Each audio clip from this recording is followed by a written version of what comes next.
હું એરપોર્ટ પર સુટકેસ લઈને પહોંચી હતી. મારા જમાઈ વિક્રાંતે લાઇનમાં જ મારો પાસપોર્ટ છીનવી લીધો અને કહ્યું, તું ડિઝની નહીં જાય, ઘરે રહે અને કૂતરાઓની સંભાળ રાખ. એને મારી ટિકિટ ફાડી નાખી. હું રડી નહીં. મારું લોહી જામી ગયું હતું, પણ મારા ચહેરા પર કોઈ ભાવ ના આવ્યો. હું ત્યાં જ ઊભી રહી ગઈ ટર્મિનલની ઠંડી હવામાં, જ્યારે લોકો પોતાના સપનાઓ તરફ ભાગી રહ્યા હતા. મારું સપનું કાગળના ટુકડાઓમાં બદલાઈ ગયું હતું કે જે કચરાપેટીમાં પડ્યા હતા. પણ હું ચૂપ હતી, કારણ કે જે સ્ત્રી 30 વર્ષ બેંકમાં કામ કરી ચૂકી હોય, તેને ખાતાઓનો હિસાબ કિતાબ સંભાળ્યો હોય, તે જાણે છે કે ચૂપ રહીને પણ તોફાન ઊભું કરી શકાય છે. મારું નામ મીરા સક્સેના છે. ઉંમર 62 વર્ષ. હું છેલ્લા 7 વર્ષથી વિધવા છું. પતિ રમેશના મૃત્યુ પછી હું એકલી જ રહી હતી. અંધેરીના વર્સવા વિસ્તારમાં સમુદ્રની નજીક શાંતિ રેસિડેન્સી બિલ્ડિંગના 3જા માળે મારો ફ્લેટ 301 નંબરનો છે. નાનો નથી, એ બેડરૂમનો છે, પણ હવે તેમાં માત્ર હું જ રહું છું. બારીમાંથી સમુદ્રની હવા આવે છે. સવારે 7 વાગે મંદિરની ઘંટડી સંભળાય છે અને સાંજે પડોશીઓના અવાજો. મેં સ્ટેટ બેંક ઓફ ઇન્ડિયામાં બ્રાન્ચ મેનેજરના પદ પરથી રિટાયરમેન્ટ લીધું હતું. મારી પાસે પેન્શન છે, ફિક્સ ડિપોઝિટ છે, પીપીએફ એકાઉન્ટ છે, ફ્લેટ મારા નામે છે, 35 લાખની વેલ્યુ છે. આજની તારીખમાં હું કોઈના પર બોજ નથી, છતાં મને બોજ સમજવામાં આવે છે. દરરોજ સવારે 6 વાગે ઉઠું છું, ચા બનાવું છું, અખબાર વાંચું છું, ક્યારેક સોસાયટીના ગાર્ડ સાથે વાત કરું છું, શાકભાજીવાળા સાથે ભાવતાલ કરું છું. મારું જીવન સાધારણ છે, પણ સન્માનજનક છે. પડોશીઓ મને જાણે છે, બેંકના લોકો મને જાણે છે. હું એ સ્ત્રી નથી જે કોઈની સાથે ઝઘડો કરે કે શોરબકોર મચાવે, પણ હું એ સ્ત્રી પણ નથી જે અપમાન ચૂપચાપ સહન કરી લે. 7 વર્ષ પહેલાં જ્યારે રમેશ ન રહ્યા તો મને લાગ્યું હતું કે હવે હું દીકરી આરતી પાસે જ રહીશ. પણ આરતીએ કહ્યું હતું, મમ્મી, તમે તમારા ફ્લેટમાં જ રહો, તમે ત્યાં આઝાદી મળશે. મેં સમયે તેની વાત માની લીધી હતી, પણ હવે સમજાય છે કે આઝાદી નહીં, અંતર જોઈતું હતું તેને. અંતર જેથી તેઓ પતિ વિક્રાંત મારી નજરોથી બચી શકે. આરતી માત્ર મારી દીકરી છે. 34 વર્ષની છે. પહેલાં એક સ્ટાર્ટઅપમાં એચઆરમાં કામ કરતી હતી.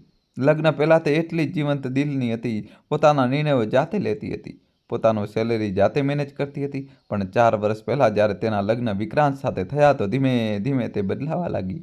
વિક્રાંત મલ્હોત્રા, મારો જમાઈ, 37 વર્ષનો માણસ, મારુતિની ડીલરશીપમાં સેલ્સ મેનેજર છે. દેખાવમાં સભ્ય લાગે છે, વાતો મીઠી કરે છે, પણ આંખોમાં એક અજીબ ચાલાકી છે. લગ્ન પહેલાં વર્ષો સુધી ઠીક રહ્યું, પણ ધીમે ધીમે તેણે આરતીને મારાથી દૂર કરવાનું શરૂ કરી દીધું. પહેલાં કહેતો હતો, સાસુજી, તમે આટલી તકલીફ કેમ કરો છો? અમે આવી જઈશું તમારી પાસે. પછી કહેવા લાગ્યો, આરતી, તમારી માને ગળપણ આવી રહ્યું છે, જરા સંભાળીને વાત કરો. અને હવે સીધું મને નજરઅંદાજ કરે છે. તેમને 2 બાળકો છે, આર્યન અને અનન્યા, 7 અને 5 વર્ષના. મારો જીવ છે બંને. દર અઠવાડિયે હું તેમના માટે રમકડાં લઈને જાઉં છું, પુસ્તકો લઈને જાઉં છું, તેમની સ્કૂલ ફી હું આપું છું. કારણ કે વિક્રાંત કહે છે કે આ મહિને ટાર્ગેટ પૂરા નથી થયા સાસુજી. અને હું માની લેતી હતી, કારણ કે બાળકોના ભણતરમાં મુશ્કેલ ના આવી જોઈએ. પણ હવે મને સમજાય છે કે હું મદદ નહોતી કરી રહી, હું તેમને વેસાખી બની ગઈ હતી અને ગોળીઓને લાત મારવામાં આવે છે જ્યારે તેમની જરૂરિયાત પૂરી થઈ જાય છે. 3 મહિના પહેલાંની વાત છે. દિવાળી હતી. મેં વિચાર્યું હતું કે આ વખતે બધા સાથે ઉજવીશું. મેં મીઠાઈ બનાવી, નવા કપડાં પહેર્યા, પૂજાની થાળી સજાવી. આરતીએ બોલાવી હતી, મમ્મી, તમે આવી જાઓ, અમે બધા સાથે હોઈશું. હું ગઈ, પણ જ્યારે હું પહોંચી તો વિક્રાંત પોતાના મિત્રો સાથે કાર્ડ રમી રહ્યો હતો. આરતી રસોડામાં હતી. બાળકો ટીવી જોઈ રહ્યા હતા. મેં પૂછ્યું, પૂજા ક્યારે કરીશું? વિક્રાંતે મારી સામે જોયા વગર કહ્યું, સાસુજી, તમે કરવા માંગતા હો તો કરી લો, અમને થોડો ટાઈમ લાગશે. મેં એકલા પૂજા કરી, પછી રસોઈ બનાવવામાં આરતીની મદદ કરી. જ્યારે રસોઈ બની તો વિક્રાંતે પોતાના મિત્રોને પહેલાં જમાડ્યા. મને કહ્યું, તમે બેસો અને ખાઈ લઈએ, પછી તમને પીરસીશું. હું રસોડામાં બેસી રહી. આરતીએ કંઈ કહ્યું નહીં, બસ મારી તરફ જોયું અને પછી નજર નમાવી લીધી. તે દિવસે મને સમજાઈ ગયું હતું કે મારી દીકરી ખોવાઈ ચૂકી છે. તે હવે એ આરતી નહોતી રહી જે મારી સાથે ઊભી રહેતી હતી. Police case જપ્તી. 2 મહિના પહેલાં વિક્રાંતે એક પ્લાન બનાવ્યો. સાસુજી, ચાલો આ વખતે બધા મળીને ડિઝનીલેન્ડ જઈએ, બાળકોને ખૂબ મજા આવશે. મને સાંભળીને ખૂબ ખુશી થઈ. મેં વિચાર્યું, કદાચ તે બદલાઈ રહ્યો છે, કદાચ તે મને ફેમિલીનો ભાગ સમજવા લાગ્યો છે. તેને કહ્યું, તમે તમારા ક્રેડિટ કાર્ડથી ટિકિટ બુક કરાવી દો, હું પછીથી પૈસા આપી દઈશ. મેં મારા HDFC બેંકના પ્લેટિનમ કાર્ડથી 6 ટિકિટ બુક કરાવી. મારી, આરતીની, વિક્રાંતની, બંને બાળકોની અને વિક્રાંતની બહેન સિમરનની પણ. કુલ મળીને 4.5 લાખ. મેં વિચાર્યું, કોઈ વાંધો નહીં, બાળકોની ખુશી માટે આ તો કંઈ જ નથી. મેં મારી નાની સરખી નોટબુક નીકાળી. તે કથ્થઈ રંગની ચામડાની ડાયરી જે હું હંમેશા મારા બેગમાં રાખું છું, અને આખો પ્લાન લખવાનું શરૂ કર્યું. કયા દિવસે કઈ રાઈડ પર જઈશું, ક્યાં જમીશું, બાળકો માટે કયા કપડાં જોઈએ. મેં નવા શૂઝ ખરીદ્યા ઓર્થોપેડિકવાળા, જેથી ચાલવામાં તકલીફ ન પડે. મેં એક નવી સૂટકેસ ખરીદી મેરૂન રંગની. મને લાગ્યું હતું કે આ સફર મારા જીવનની સૌથી સુંદર પળ હશે, પરંતુ એરપોર્ટ પર જે થયું તે મારા માટે જીવનનો સૌથી મોટો ઝટકો હતો. સવારે 5 વાગે અમે બધા એરપોર્ટ પહોંચ્યા. Chhatrapati Shivaji Maharaj international airport terminal. હું મારી સૂટકેસ લઈને, મારી ડાયરી બેગમાં લઈને ખૂબ જ ઉત્સાહથી પહોંચી હતી. બાળકો સૂતા હતા. આરતી ચૂપ હતી. વિક્રાંત ફોન પર કોઈની સાથે દલીલ કરી રહ્યો હતો. અમે લાઇનમાં ઊભા રહીને ચેક ઇનની રાહ જોઈ. મેં બધાના પાસપોર્ટ મારી પાસે રાખ્યા હતા, કારણ કે આરતી ભૂલી જાય છે અને વિક્રાંત બેદરકાર છે. જ્યારે અમારો વારો આવવાનો જ હતો, ત્યારે જ વિક્રાંતે ફરીને મારી તરફ જોયું. તેની આંખોમાં તે ઠંડો કઠોર ભાવ હતો. તેણે હાથ લંબાવ્યો અને બોલ્યો, પાસપોર્ટ આપો સાસુજી. મેં વિચાર્યું કદાચ તે કાઉન્ટર પર બતાવવા માટે માંગી રહ્યો છે. મેં બધા પાસપોર્ટ તેને આપી દીધા. તેણે એક એક કરીને જોયા અને પછી મારો પાસપોર્ટ અલગ કરી દીધો. પછી તેને એ વાક્ય કહ્યું જે મારા આત્મા સુધી હચમચાવી ગયું. તમે નથી જઈ રહ્યા સાસુજી. ઘરે રહો અને બ્રુનો અને સિમ્બાની દેખભાળ કરો. તેમને કેરટેકર ગઈકાલે રાત્રે કેન્સલ થઈ ગયો અને હું મારા ગોલ્ડન રિટ્રીવર્સને એકલા ન મૂકી શકું. તે ખૂબ મોંઘા છે. હું સતબત થઈ ગઈ. મારા મોઢામાંથી અવાજ ન નીકળ્યો. મેં આરતી તરફ જોયું. તે બાળકોને સંભાળી રહી હતી. મારી તરફ જોયું પણ નહીં. મેં કહ્યું, પણ વિક્રાંત, મારી ટિકિટ, મારો પ્લાન, મેં બધું પેમેન્ટ કર્યું છે. તેને મારી વાત વચ્ચે જ કાપતા કહ્યું, સાસુજી, તમે ગઢા છો. આટલી દૂરની યાત્રા તમારા માટે મુશ્કેલ હશે. તમે બીમાર પડી જશો તો બધાની રજા બગડી જશે. મેં મારો પ્રિન્ટેડ બોર્ડિંગ પાસ નીકાળ્યો. મેં કહ્યું, પણ મારી ટિકિટ તો છે. અને પછી તે થયું. વિક્રાંતે મારા હાથમાંથી કાગળ ઝૂંટવી લીધો. તેણે તેને 2 ટુકડામાં ફાડી નાખ્યો. બારકોડ ફાડ્યો. મારું નામ ફાડ્યું. મારી આશા ફાટી. તેને તે ટુકડા નજીકની કચરાપેટીમાં ફેંકી દીધા અને પોતાના હાથ ખંખેરી લીધા, જાણે તેને કંઈક ગંદુ અડ્યું હોય. તેને કહ્યું, હવે તમે ટેક્સી લઈને ઘરે જાઓ. ચાવી ત્યાં જ છે જ્યાં હંમેશા રહે છે. અને હા, કેસરને તેનું સ્પેશિયલ ફૂડ આપવાનું ભૂલતા નહીં. તે ફરી ગયો અને બાળકોને વહાલ કરવા લાગ્યો. બાળકોએ પૂછ્યું, દાદી નથી આવી રહ્યા? વિક્રાંતે કહ્યું, નહીં બેટા, દાદીની તબિયત ઠીક નથી. હું ત્યાં જ ઊભી રહી ગઈ. લોકો મને જોઈ રહ્યા હતા. કેટલાયને દયા આવી રહી હતી. દોસ્તો, કહાની છેલ્લા સુધી જોજો અને વિડીયો લાઇક કરી ચેનલ સબસ્ક્રાઈબ કરી દો. હું રડી નહીં. 62 વર્ષની ઉંમરમાં મેં ઘણું બધું જોયું છે, ઘણું બધું સહન કર્યું છે. પતિને ગુમાવ્યા છે, નોકરીની મુશ્કેલીઓ વેઠી છે. હું તે માણસને મારા આંસુ જોવાનો મોકો નહીં આપું. મેં ઊંડો શ્વાસ લીધો. એરપોર્ટની ઠંડી હવા, બળેલી કોફીની સુગંધ અને ડ્યુટી ફ્રી શોપના પરફ્યુમની સુવાસ મારા નાકમાં ભરાઈ ગઈ. મારું મગજ જે શરૂઆતના સદમાથી શૂન્ય થઈ ગયું હતું, હવે ધીમે ધીમે સાફ થવા લાગ્યું. મને યાદ આવ્યું કે હું કોણ છું. હું એ સાસુ નથી જે બિચારી બનીને ખૂણામાં બેસી જાય. હું મીરા સક્સેના છું, જે સ્ત્રીએ 30 વર્ષ બેંકના ખાતાઓમાં હિસાબ કિતાબ કર્યો હોય. તે જાણે છે કે દરેક લેવડ દેવડનો હિસાબ હોય છે. મેં લાઇન તરફ જોયું. વિક્રાંત અને આરતી કાઉન્ટર તરફ આગળ વધી રહ્યા હતા, હસી રહ્યા હતા. તેમને લાગતું હતું કે હું હવે એરપોર્ટની બહાર નીકળી રહ્યું છું, ટેક્સી શોધી રહ્યું છું, હાર માની ચૂકી છું. પણ તેમને ખબર નહોતી કે આ લડાઈની શરૂઆત અત્યારે જ થઈ છે. મેં મારું બેગ ખોલ્યું, મારી ડાયરી નીકાળી. પહેલા પેજ પર મેં બધી બુકિંગની ડિટેલ લખી હતી. કન્ફર્મેશન નંબર, હોટેલનું નામ અને સૌથી જરૂરી વસ્તુ, મારા ક્રેડિટ કાર્ડની ડિટેલ. મારું કાર્ડ, મારું અકાઉન્ટ, મારા પૈસા. વિક્રાંત પાસે એડિશનલ કાર્ડ હતું, પણ મૂળ કાર્ડ ધારક હું હતી. એક ઠંડો ધાતુ જેવો શાંત ભાવ મારા સીનામાં બેસી ગયો. આ ગુસ્સો નહોતો. ગુસ્સો તો ગરમ હોય છે. આ ન્યાય હતો. આ હિસાબ બરાબર કરવાનો સમય હતો. મેં મારો કોટ સીધો કર્યો, મારી હડપચી ઉપર ઉઠાવી અને પછી એક્ઝિટ તરફ જવાને બદલે હું કસ્ટમર કેર કાઉન્ટર તરફ વધી. નમસ્તે, મેં કાઉન્ટર પર બેઠેલી છોકરીને કહ્યું. તે જુવાન હતી, વાળ મજબૂત આંબોડામાં બાંધેલા હતા. હું મીરા સક્સેના છું. મારે મારી એક બુકિંગ કેન્સલ કરાવવી છે. છોકરીએ મને જોઈ. જણાવો મેડમ. મેં ખૂબ જ સ્પષ્ટ રીતે, કોઈ પણ હિચકિચાટ વગર કહ્યું. મારા નામે અને મારા કાર્ડ પર જે બુકિંગ છે, મારે આખી બુકિંગ કેન્સલ કરવી પડે છે. છોકરીએ કોમ્પ્યુટર પર ટાઈપ કર્યું, મેડમ, અહીં 6 પેસેન્જર છે. તમે માત્ર તમારું કેન્સલ કરવા માંગો છો? મેં ચેકિન લાઇન તરફ જોયું. વિક્રાંત હવે માત્ર 2 લોકોના અંતરે હતો. તે હસી રહ્યો હતો. પોતાના દીકરાને ગલીપચી કરી રહ્યો હતો. તેને ખબર પણ નહોતી કે 20 મીટર દૂર તેનું નસીબ લખાઈ રહ્યું છે. મને તેના શબ્દો યાદ આવ્યા. તમે નથી જઈ રહ્યા. મને આરતીથી ચૂપકીદી યાદ આવી. મને તે કૂતરાઓ યાદ આવ્યા જેના માટે મને ઘરે મોકલવામાં આવી રહી હતી. નહીં, મેં કહ્યું, અને દરેક શબ્દ સાથે મને મારી ખોવાયેલી ઇજ્જત પાછી મળી રહી હતી. બધી 6 ટિકિટ કેન્સલ કરી દો અને હોટલ તથા રેસ્ટોરન્ટનું બુકિંગ પણ. બધું જ મને રિફંડ કે ક્રેડિટ જોઈએ, જે પણ નિયમ અનુસાર મળી શકે. છોકરીની આંખો મોટી થઈ ગઈ. તેને કહ્યું, મેડમ, જો હું અત્યારે આ કરું છું તો ટિકિટ તરત જ ઇનવેલિડ થઈ જશે. જો તમારા પરિવારવાળા ચેક ઇન કરવાનો પ્રયત્ન કરી રહ્યા છે તો? મેં તેને વચ્ચે જ રોકી. મારા હાથ ધ્રુજી નહોતા રહ્યા. આગળ વધો. કીબોર્ડ પર ટાઈપ થવાનો અવાજ મારા કાનમાં સંગીત જેવો લાગ્યો. થઈ ગયું મેડમ, બુકિંગ કેન્સલ કરી દેવામાં આવ્યું છે. દોસ્તો, હવે જબરજસ્ત ટ્વિસ્ટ આવશે. વિડીયો લાઇક કરી જલ્દીથી ચેનલ સબસ્ક્રાઈબ કરી દો. સિસ્ટમમાં અપડેટ થઈ ગયું છે. ધન્યવાદ. દીકરી, તું ખૂબ જ કુશળ છે. હું ધીમે ધીમે ફરી હું ત્યાંથી ગઈ નહીં. હું જવા નહોતી માગતી. મારે જોવું હતું. હું લોખંડની બેન્ચ પર બેસી ગઈ, પગ ક્રોસ કર્યા અને મારી ડાયરી ખોલી.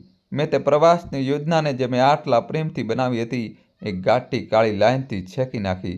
દૂરથી મેં જોયું કે એરલાઇનનો અધિકારી વિક્રાંતને બોલાવી રહ્યો છે. મેં જોયું કે તેને પાસપોર્ટ આપ્યા. મેં જોયું કે તે સ્મિત કરી રહ્યો છે અને પછી મેં જોયું કે સ્મિત ગાયબ થઈ ગયું. અધિકારીએ ભમર સંકોચી અને ઝડપથી ટાઈપ કરવા લાગ્યો. વિક્રાંત કાઉન્ટર પર નમ્યો. આરતી ચિંતિત થઈને નજીક આવી. અધિકારીએ માથું દુનાવ્યું. વિક્રાંતે કાઉન્ટર પર હથેળી મારી. હું મારી જગ્યાએ શાંત બેસી રહી. મને ખબર હતી કે તે શું શોધી રહ્યા છે. તે શોધી રહ્યા છે કે અસલી દુનિયામાં તમે તે માણસનું અપમાન ન કરી શકો જે તમારું ગજવું ભરે છે. વિક્રાંતે ફરીને મને શોધી. તેની નજર આખા ટર્મિનલમાં ફરી અને પછી મારા પર અટકી. મેં નજર ન હટાવી. મેં તેને એવી જ રીતે જોયો જેવી રીતે તેને મારી ટિકિટ ફાડી હતી. મેં મારો હાથ થોડો ઉપર ઉઠાવ્યો. નમસ્તે માટે નહીં, પણ એક ઈશારા માટે, જેમ કોઈ નાકામયાબ કર્મચારીને વિદાય આપવામાં આવે છે. તમાશો હજુ શરૂ જ થયો હતો. જો તમને આ વાર્તા પસંદ આવી રહી હોય તો પ્લીઝ લાઇક કરો, ચેનલને સબસ્ક્રાઈબ કરો અને કોમેન્ટમાં જણાવો કે તમે કયા શહેરમાંથી આ વિડીયો જોઈ રહ્યા છો. શું તમે ક્યારે આવી પરિસ્થિતિનો સામનો કર્યો છે જ્યાં તમારે તમારી ઇજ્જત માટે ઊભા થવું પડ્યું હોય? મને જણાવો. હું મારી બધી કોમેન્ટ તમારી વાંચું છું. વિક્રાંત, તું મારી તરફ આવું તોફાન જેવું હતું. તેના કદમોનો અવાજ એરપોર્ટના ચમકતા બોય તળિયા પર ગુંજી રહ્યો હતો. તેનો ચહેરો લાચાર થઈ ચૂક્યો હતો. ગુસ્સાથી નહીં, પણ શરમ અને ડરના મિશ્રણથી. લોકો તેને જોઈ રહ્યા હતા. આરતી તેની પાછળ પાછળ દોડી આવી રહી હતી. બાળકો રડી રહ્યા હતા. પણ હું મારી જગ્યા પર બેસી રહી, પીઠ સીધી, હાથ ડાયરી પર રાખેલા. હું ડરી નહોતી. શું કર્યું તે? અસ્ત્રાગોસિયા, તે ચિલ્લાયો. તેણે મારું અસલી નામ પણ ખોટું બોલ્યું. આ શું મજાક છે? એજન્ટ કહી રહ્યો છે કે બધી ટિકિટ કેન્સલ થઈ ગઈ છે. મેં મારી ચાની છેલ્લી ચૂસકી લીધી હતી. માનસિક રીતે એને બોલી, કોઈ મજાક નથી વિક્રાંત. મેં માત્ર મારું રોકાણ પાછું લીધું છે. તું પાગલ થઈ ગઈ છે? તેને હાથ હવામાં લહેરાવ્યા. મારા બાળકો રડી રહ્યા છે. આ બધું તારા લીધે થઈ રહ્યું છે. મેં તેની આંખોમાં જોયું. નહીં વિક્રાંત, તમારા બાળકો એટલે રડી રહ્યા છે કારણ કે તેમના પિતાએ તેમની દાદીનું અપમાન કર્યું અને ટિકિટોની વાત કરીએ તો તે તારા પૈસાથી ખરીદવામાં આવી હતી. તું માત્ર એક મહેમાન હતો જેને ખરાબ વર્તન કર્યું. તેણે મારો હાથ પકડવાનો પ્રયત્ન કર્યો. બે સુરક્ષા ગાર્ડ તરત જ આવી ગયા. એરપોર્ટ પર ચિલ્લાવાનું અને આક્રમક થવું સૌથી મોટી ભૂલ છે. બધું બરાબર છે મેડમ? એક ગાર્ડે પૂછ્યું. મેં વિક્રાંતને જોયો. હું તેને બચાવી શકતી હતી, પણ જૂની મીરા મરી ચૂકી હતી. નહીં ઓફિસર, આ માણસ મારી પાસે પૈસાની માગણી કરી રહ્યો છે અને મને ધમકી આપી રહ્યો છે. વિક્રાંતનો ચહેરો પીળો પડી ગયો. ગાર્ડ્સે તેને એક તરફ લઈ ગયા. હું ઊભી થઈ, મારી સુટકેસ ખેંચી અને બહાર નીકળી ગઈ. ટેક્સી સ્ટેન્ડ પર પહોંચી. તાજ હોટલ કોલાબા. મેં ડ્રાઈવરને કહ્યું, હા, હું એક સારી હોટલમાં જઈ રહી હતી. જો ડિઝની ન જઈ શકી તો કંઈ નહીં, ઓછામાં ઓછું પોતાની ઇજ્જત સાથે આરામ તો કરી શકતી હતી. હોટલના રૂમમાં પહોંચીને મેં મારો ફોન ચાલુ કર્યો. 7 મિસ કોલ આરતી તરફથી, 3 મેસેજ વિક્રાંત તરફથી, જે ગાળોથી શરૂ થતા હતા અને આજીજી પર પૂરા થતા હતા. મેં ફોન બંધ કરી દીધો. મેં મારી ડાયરી ખોલી અને એક નવું પેજ શરૂ કર્યું. મારે મારી સંપત્તિનો હિસાબ લગાવવાનો હતો. છેલ્લા 5 વર્ષથી હું તેમને પૈસા આપી રહી હતી. તેમના ઘરનું ભાડું, બાળકોની ફી, કારની EMI, અહીં સુધી કે તેમની મંથલી ખરીદી પણ. મેં બધું જ લખી નાખ્યું જે તેમને લાગતું હતું કે તેમનું છે અને જે અસલમાં મારું હતું. આગામી થોડા દિવસ હું હોટલમાં રહી. મેં સ્પામાં મસાજ બુક કરાવી, સારી રેસ્ટોરન્ટમાં ખાધું અને સૌથી જરૂરી, મેં મારા બેંક મેનેજર રાજેશ ખંડેલવાલને ફોન કર્યો. રાજેશજી, મારે મારા ક્રેડિટ કાર્ડ વિશે વાત કરવી છે. ચોક્કસ મીરાજી, કોઈ સમસ્યા છે? હા, મારા જમાઈના નામે જે એડિશનલ કાર્ડ છે તેને તરત જ બ્લોક કરી દો. દુરુપયોગ થઈ રહ્યો છે. સમજી ગયો. બીજું કાંઈ? હા, મને છેલ્લા 6 મહિનાનો બધો જ ટ્રાન્ઝેક્શન રિપોર્ટ જોઈએ, કેટેગરી વાઇઝ, અને જે પણ ઓટો ડેબિટ તેમના નામે ચાલી રહ્યા છે. નેટફ્લિક્સ, જીમ, કાર, ઇન્સ્યોરન્સ બધું બંધ કરી દો. પણ મીરાજી, આનાથી તેમની સર્વિસીસ બંધ થઈ જશે. રાજેશજી, બિલકુલ, આજ તો જોઈએ છે. બીજા દિવસે મને એક મેસેજ મળ્યો આરતી તરફથી. મમ્મી, અમે ઘરે પહોંચી ગયા. ખૂબ મુશ્કેલીથી. વિક્રાંતના કાર્ડ પણ કામ નહોતા કરી રહ્યા. અમારે બસમાં આવવું પડ્યું. બાળકો થાકી ગયા છે. પ્લીઝ જવાબ આપો. મેં જવાબ ના આપ્યો. 2 દિવસ પછી એક બીજો મેસેજ આવ્યો. મમ્મી, કંઈક અજીબ થઈ રહ્યું છે. ઘરનું ઇન્ટરનેટ બંધ થઈ ગયું. વિક્રાંતનું કહેવું છે કે કોઈએ બિલ પેમેન્ટ નથી કર્યું. મેં હસતા હસતા વિચાર્યું, બિલકુલ સાચું, કારણ કે તે બિલ મારા એકાઉન્ટમાંથી ઓટોપે થતું હતું અને હવે નથી થતું. ત્રીજા દિવસે રાજેશે ફોન કર્યો. મીરાજી, એક વાત કહેવા માગતો હતો. તમારા જવાઈએ આજે સવારે બ્રાન્ચમાં આવીને બહુ હંગામો કર્યો. તેમણે કહ્યું કે તેમનું કાર્ડ ભૂલથી બ્લોક થઈ ગયું છે. અને તમે શું કહ્યું? મેં કહ્યું કે પ્રાઇમરી કાર્ડ હોલ્ડરની રિક્વેસ્ટ પર આ એક્શન લેવામાં આવ્યું છે, સિક્યુરિટી રીઝન્સ માટે. પરફેક્ટ. ચોથા દિવસે મને અહેસાસ થયો કે વિક્રાંત ચૂપ નહીં બેસે. તેને પૈસાની જરૂર પડશે અને જ્યારે જરૂર પડશે ત્યારે તે મારી સૌથી મોટી નબળાઈ ઘરને નિશાન બનાવશે. તે ઘર જ્યાં આરતી અને બાળકો રહે છે, ખરેખર એ મારા નામે હતું. તે આરતીના નામે હતું, પરંતુ મેં જ ડાઉન પેમેન્ટ આપ્યું હતું. હું જ હોમ લોનની ગેરંટર હતી. અને સૌથી મહત્ત્વની વાત કે મેં આરતી પાસે એક મ્યુચ્યુઅલ લોન એગ્રીમેન્ટ સાઇન કરાવ્યું હતું જ્યારે ઘર ખરીદ્યું હતું. આ એક કાનૂની દસ્તાવેજ હતો જેમાં લખ્યું હતું કે મેં પૂરા પૈસા લોન તરીકે આપ્યા છે અને જો તેઓ પૈસા પાછા નહીં આપતા અથવા કૌટુંબિક અનાદર થાય છે તો હું ઘર પર ક્લેમ દાવો કરી શકું છું. તે સમયે આરતીએ વાંચ્યા વગર સાઇન કરી દીધી હતી કારણ કે તેને ભરોસો હતો અને તેણે સાચું કર્યું કારણ કે હું તેને વિક્રાંતથી બચાવી રહી હતી. મેં મારા વકીલ એડવોકેટ દેશમુખને ફોન કર્યો. દેશમુખજી, મારે કાલે સવારે તમને મળવું છે. બધા પ્રોપર્ટીના પેપર લઈને આવજો અને પેલું મ્યુચ્યુઅલ લોન એગ્રીમેન્ટ પણ. બીજા દિવસે હું તેમની ઓફિસે ગઈ. ચર્ચ ગેટમાં એક જૂની બિલ્ડિંગના ત્રીજા માળે. દેશમુખજી 55 વર્ષના અનુભવી વકીલ હતા. મીરાજી, મેં બધું સમજી લીધું. તમે જે કરી રહ્યા છો તે બિલકુલ કાનૂની છે, પરંતુ શું તમે આના માટે તૈયાર છો? આરતી તમારી દીકરી છે. દેશમુખજી, હું મારી દીકરીને બચાવી રહી છું. જો મેં અત્યારે પગલું નહીં ભર્યું તો વિક્રાંત તેને પૂરી રીતે બરબાદ કરી દેશે અને હું આ નહીં થવા દઉં. ઠીક છે, તો પછી આપણે એક નોટિસ મોકલીએ છીએ, ક્લેમ ઓફ ડેટ, દેવાનો દાવો, અને જો તેઓ પેમેન્ટ નથી કરતા તો તમને ઘર પર પૂરો હક મળી જશે. પરફેક્ટ. તે સાંજે હું હોટલ પાછી ફરી અને બારીમાંથી બહાર જોયું.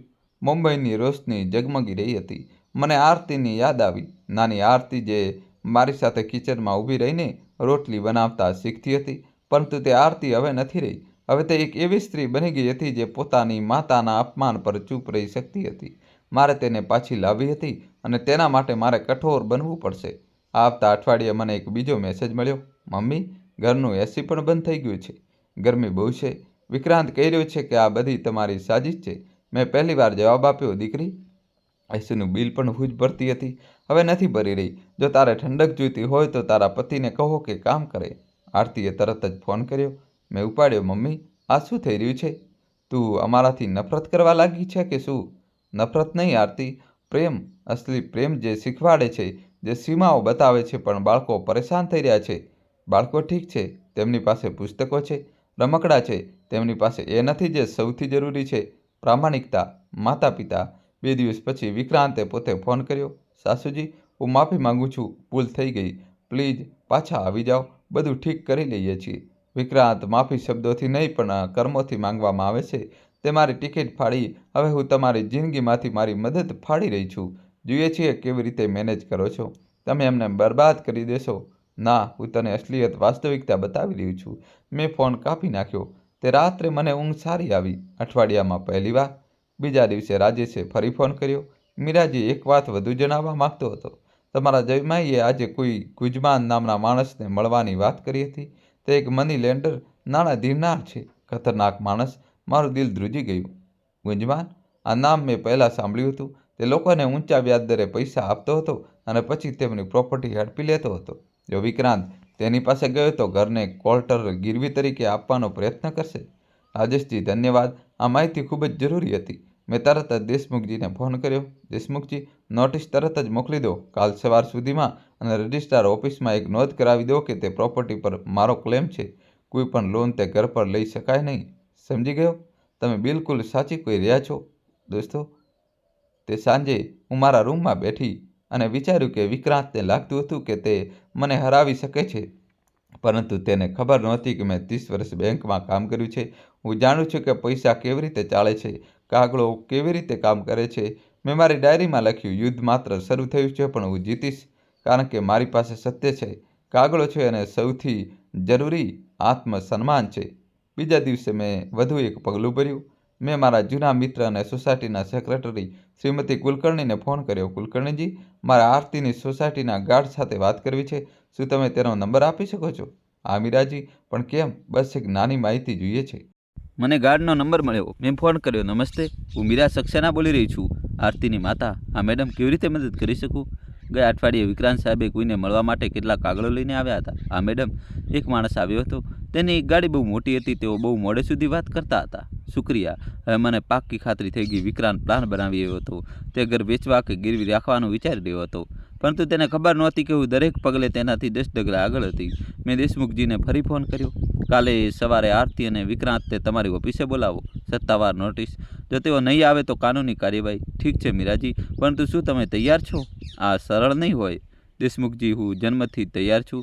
તે રાત્રે મેં હોટલની રૂમ સર્વિસથી એક સરસ ડિનર મંગાવ્યું, વાઇન પણ. મેં મારી જાતની ઉજવણી કરી. યુદ્ધ હજુ પૂરું નહોતું થયું, પણ હું જાણતી હતી કે મેં સાચો રસ્તો પસંદ કર્યો છે.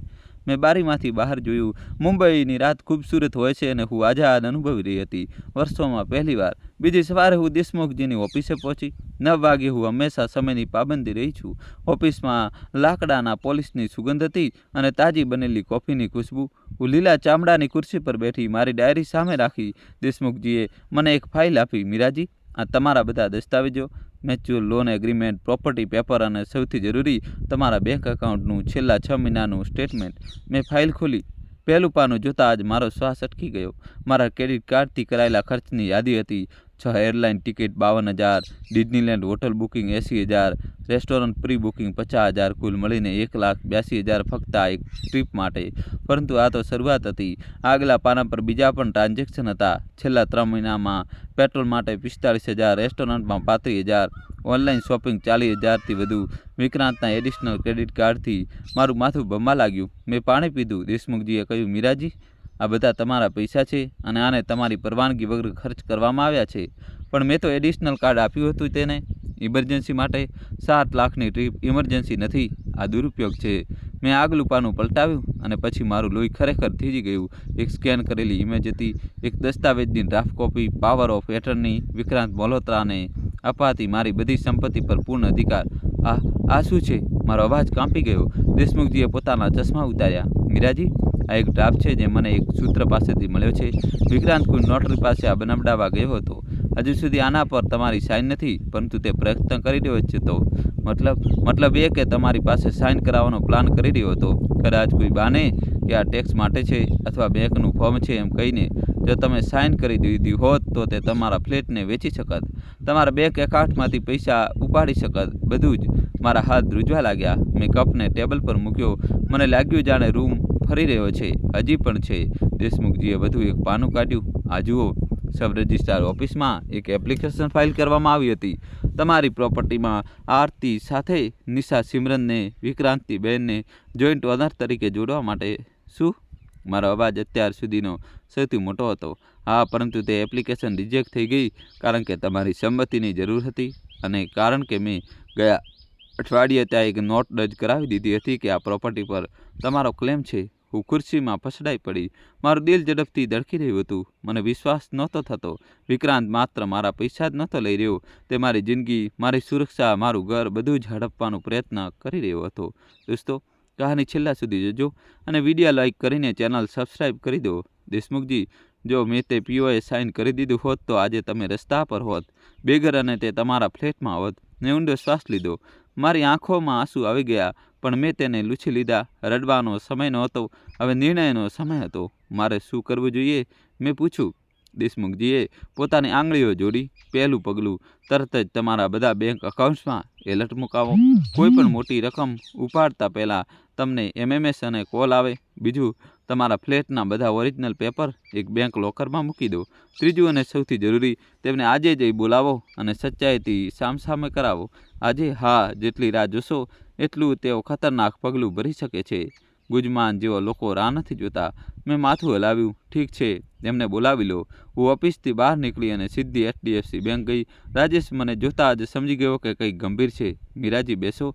રાજેશજી, મારે મારા બધા એકાઉન્ટ પર હાઈ એલર્ટ જોઈએ છે. 50,000થી ઉપરનું કોઈ પણ ટ્રાન્ઝેક્શન થાય મને તરત જ ફોન આવવો જોઈએ. સમજી ગયો? બીજું કંઈ? હા, મારા આધાર સાથે લિંક બધી યુપીઆઈ આઈડી ચેક કરો. જો કોઈ અજાણી આઈડી હોય તો તરત જ ડિલીટ. રાજેશે પોતાના કમ્પ્યુટર પર કામ કરવાનું શરૂ કર્યું. 5 મિનિટ પછી તેને ફરીને કહ્યું, મીરાજી, અહીં 2 યુપીઆઈ આઈડી છે, એક તમારી અને એક આ જુઓ, વિક્રાંત મલ્હોત્રા ઓક્સપી. મારું મોં ખુલ્લું રહી ગયું. તેને મારા આધારથી પોતાની યુપીઆઈ આઈડી બનાવી લીધી. એવું લાગે છે કે કદાચ તમારા ફોન પર ઓટીપી આવ્યો હોય અને તેણે તેનો ઉપયોગ કરી લીધો હોય. મને યાદ આવ્યું, 2 મહિના પહેલાં એક દિવસ વિક્રાંતે કહ્યું હતું, સાસુજી, તમારો ફોન જરા આપો ને, મારે એક કામ છે. મેં આપી દીધો હતો. તે જ સમયે તેણે આ બધું કર્યું હશે. રાજેશજી, આને તરત જ હટાવી દો. થઈ ગયું. અને મારા ડેબિટ કાર્ડને પણ બ્લોક કરીને નવું ઇસ્યુ કરી દો. મને લાગે છે કે વિક્રાંત પાસે મારા કાર્ડની ડિટેલ છે. ઠીક છે, નવું કાર્ડ 3 દિવસમાં આવી જશે. હું બેંકમાંથી નીકળી. મારું માથું ભારે હતું પણ મગજ સાફ હતું. મેં મારા ફોનમાં એક નવું સિક્યુરિટી લોક લગાવ્યું, ફિંગરપ્રિન્ટ. હવે કોઈ મારો ફોન ખોલી શકે તેમ નહોતું. દોસ્તો, કહાની છેલ્લા સુધી જોજો, નવો ટ્વિસ્ટ આવશે.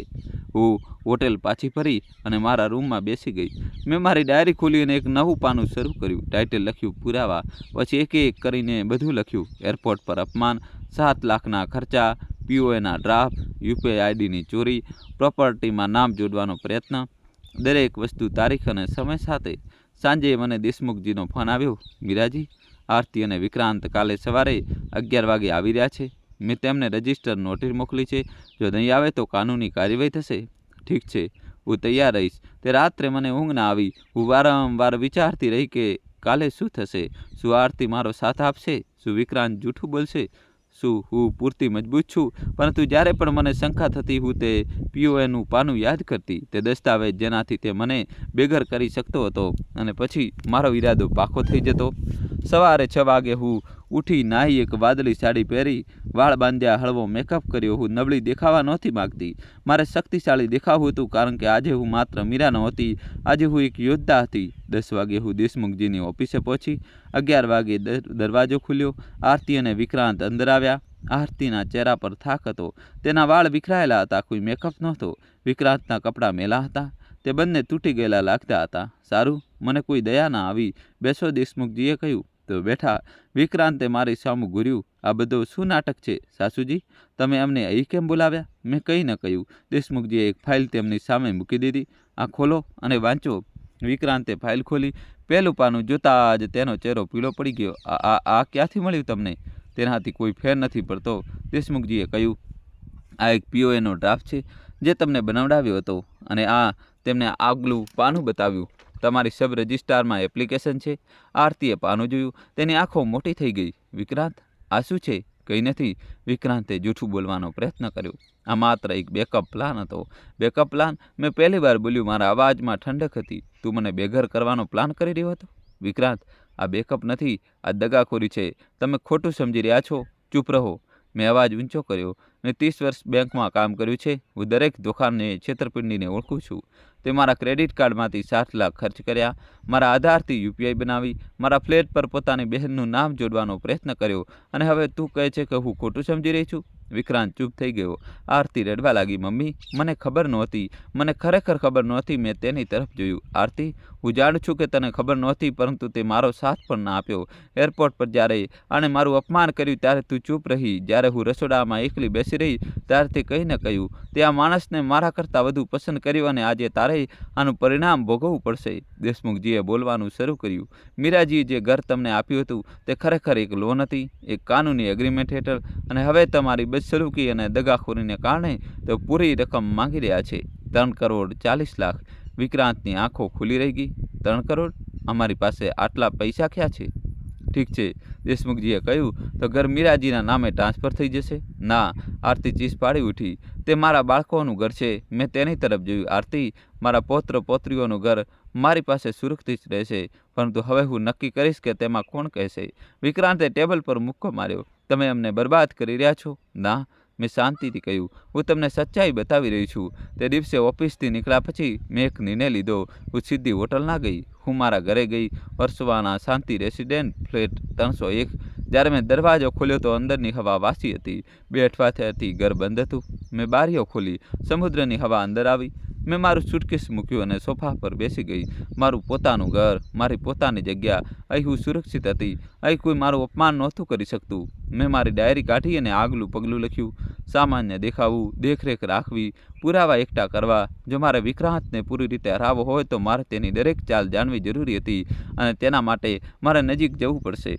બીજા દિવસે મેં આરતીને ફોન કર્યો. દીકરી, હું ઘરે આવી રહી છું બાળકોને મળવા. આરતીના અવાજમાં આશ્ચર્ય હતું. મમ્મી, પણ કાલે જે થયું તે જરૂરી હતું, પણ મને મારા પૌત્ર પૌત્રીઓની યાદ આવી રહી છે. શું હું આવી શકું છું? હા મમ્મી, આવી જાઓ. હું સાંજે તેમના ઘરે પહોંચી. એ ઘર જેના માટે મેં મારી આખી બચત લગાવી દીધી હતી. ત્યારે મેં દરવાજાની ઘંટડી વગાડી. આર્યને દરવાજો ખોલ્યો. દાદી, તે મને ભેટી પડ્યો. અનન્યા પણ દોડી આવી. દાદી, તમે ક્યાં હતા? તેમને ડિઝની કેમ ના લઈ ગયા? મારું દિલ ભરાઈ આવ્યું. બેટા, દાદીની તબિયત ઠીક નહોતી, પણ હવે ઠીક છું. આરતી કિચનમાંથી બહાર આવી. તેની આંખોમાં સોજો હતો. ખબર પડતી હતી કે તે ખૂબ રડી છે. મમ્મી, ચા પીશો? આ દીકરી. વિક્રાંત બેડરૂમમાંથી બહાર આવ્યો. તેણે મને જોઈ અને તેનો ચહેરો કડક થઈ ગયો. સાસુજી, તમે અહીં કેમ આવ્યા છો? મેં સ્મિત જાળવી રાખ્યું. મારા પૌત્ર પૌત્રીઓને મળવા. શું આ ખોટું છે? ના, પણ કાલે જે થયું તે કાનૂની બાબત હતી. આજે હું દાદી છું. બંને વસ્તુઓ અલગ છે. વિક્રાંત કંઈક બોલવાનો હતો, પણ આરતીએ તેને રોક્યો. વિક્રાંત, પ્લીઝ. મમ્મી બાળકોને મળવા આવી છે. હું બાળકો સાથે બેઠી. તેમણે મને પોતાના ડ્રોઈંગ બતાવ્યા, પોતાની વાર્તા સંભળાવી. હું સાંભળતી રહી, પણ મારી નજર રૂમ પર હતી. ડાઇનિંગ ટેબલ પર કેટલાક કાગળો પડ્યા હતા. વિક્રાંતનું લેપટોપ ખુલ્લું હતું. મારે મોકો જોઈતો હતો. આરતી, બાથરૂમ ક્યાં છે? ત્યાં જ મમ્મી જમણી તરફ. હું ઊભી થઈ અને બાથરૂમ તરફ ગઈ, પણ રસ્તામાં મેં ડાઇનિંગ ટેબલ તરફ જોયું. એક લેટર પડ્યો હતો, કોઈ ગુજમાન ફાઇનાન્સ તરફથી. મેં ઝડપથી ફોન કાઢ્યો અને ફોટો પાડીને લીધો. પછી બાથરૂમ જતી રહી. જ્યારે હું પાછી આવી ત્યારે વિક્રાંત ફોન પર વાત કરી રહ્યો હતો. તે બાલ્કનીમાં હતો. હું નજીક ગઈ, પણ એવી રીતે કે તે મને ન જુએ.